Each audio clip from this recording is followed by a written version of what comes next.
देश में परिवारवाद का मामला चल रहा है, इसे आप किस रूप में देखते हैं? परिवारवाद की जो स्थिति है ये वो दीमक है जो राजनीति को, लोकतंत्र को कमजोर कर रहा है। लेकिन परिवारवाद का मतलब ये नहीं है कि लालू जी का लड़का राजनीति में आ गया कि सोनिया गांधी का लड़का आ गया।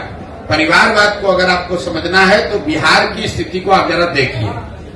बिहार का एक आंकड़ा दे रहे हैं, इसको याद समझ लीजिए।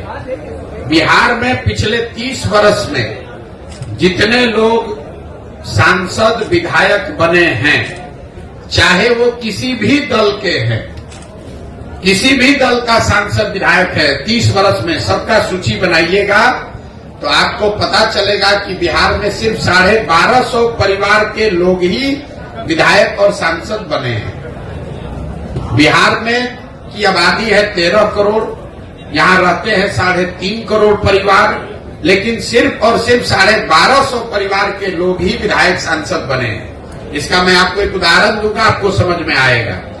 आपको हमको लग रहा है मोदी जी आकर बोले कि लालू जी परिवारवाद कर रहे हैं।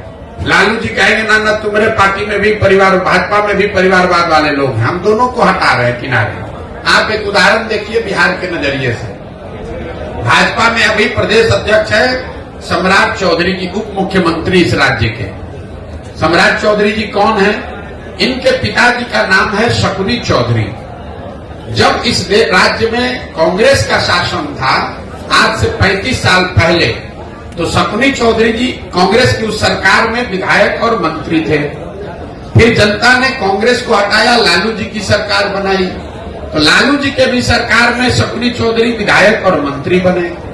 फिर जनता ने लालू जी को हटाया, नीतीश जी की सरकार बनाई, नीतीश जी के भी सरकार में शकुनी चौधरी विधायक और मंत्री बने।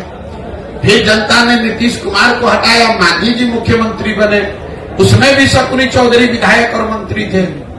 आज जब देश में भाजपा दिख रही है तो भाजपा को भी कोई दूसरा कुशवाहा लड़का नहीं मिला, उनको भी शकुनी चौधरी का लड़का ही मिला है। ये आपको क्या दिखाता है? ये आपको हमको लगता है कि हम कांग्रेस को हटाए, लालू को लाए, लालू को हटाए, नीतीश को लाए।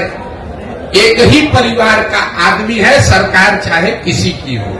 और मैं आपको सिर्फ एक उदाहरण दे रहा हूं।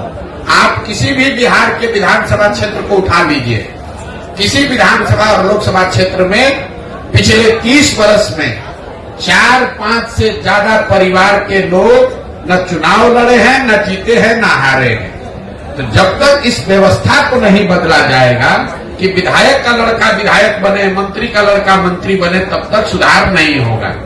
आप इसको समझिए। अगर सुनील गावस्कर का लड़का ही क्रिकेट खाली खेलता तो हमने अपने सचिन तेंदुलकर को कहां देखा होता? अगर सचिन तेंदुलकर का लड़का ही टीम में रहेगा तो विराट कोहली कहां से आएंगे? अगर विराट कोहली ही खाली रहेंगे, उनका लड़का रहेगा, तो सूर्य कुमार यादव कहां से आएंगे? ये लोकतंत्र इसलिए बना हुआ है कि जिसमें भी क्षमता है वो आगे आए, समाज का नेतृत्व करे। बिहार में राजनीतिक बंधुआ मजदूरी ने लोकतंत्र को ही करीब करीब खत्म कर दिया है। 1250 परिवार के लोगों ने जाति धर्म के नाम पर, पैसे और बाहुबल के नाम पर पूरी व्यवस्था को हाईजैक कर लिया है। किसी की सरकार बने वही आदमी विधायक मंत्री बन जाता है। फिर आप और हम कह रहे हैं कि बिहार में परिवर्तन नहीं हो रहा है। अब शकुनी चौधरी अगर 30 वर्ष में कांग्रेस के राज में, लालू जी के राज में, नीतीश के राज में सुधार नहीं कर पाए, तो अभी भाजपा के साथ जुड़कर कैसे सुधार कर देंगे? ये बात समझने की जरूरत है। इसलिए जन सुराज में नीचे से वैसे लोगों को खड़ा किया जा रहा है जिनके बाबूजी विधायक नहीं है तो कोई बात नहीं है, आपके पास पैसा नहीं है तो कोई बात नहीं है, आपके पास अगर समाज की समझ है, आप में जज्बा है, नियत है, बिहार को सुधारने की मंशा है, तो आप जन सुराज से जुड़िए। बाकी चिंता जन सुराज आपके बिहार में करेगा।